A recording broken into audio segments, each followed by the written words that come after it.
Work is sweat, sweat, sweat, sweat. Ole, chỉ về việc là tuấn trùng chu bây giờ camera lampang tại kan zir hawa nga hay kamota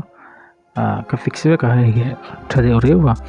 te chonin download link han description ko ron ta ka blog hanin lo tanga lo download mai don ni te cho kan lo tanga download za hanin lo don ni cho chuan itilahi kan lo tang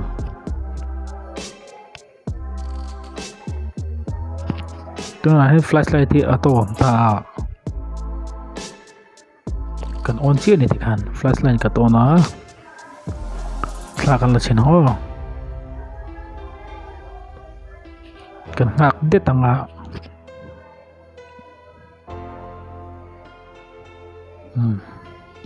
a fielu tukta ni hi data kon off la de ya chonin HDR po hi on ta ya lai sira kan lu tanga JPG hi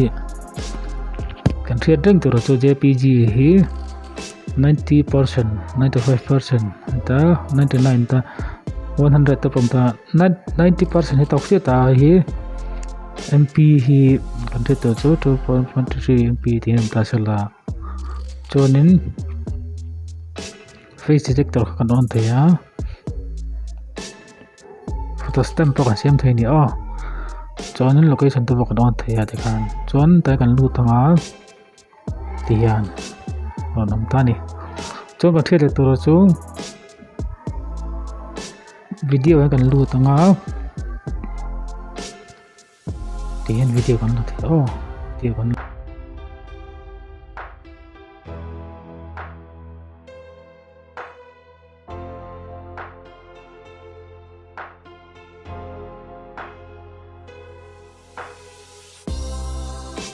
sau ta kan tung chin kan lak no kan ngak le adda tanga kan lu tang kan play nga te kan police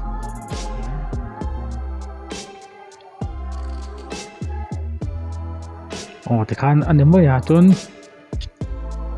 kan le tanga mi camera ni ya hi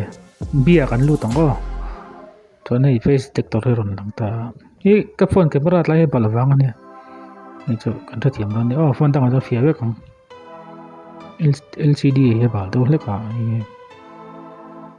để con nếu mà chọn tay mà khi cần set thấy tại thu chọn 10 second atau 30 second 7 second tu kan off mấy ngày trong ngày làm rồi sẽ chọn cần đút lại lúc còn lại tại hiện thì kan itu nih kan aman dan tu ni mai cho kan chodu huna hane te mili mai sangai na ta kan lutup nga te kan azau de chon du chan ta kan longa te kan pe thai hote song khani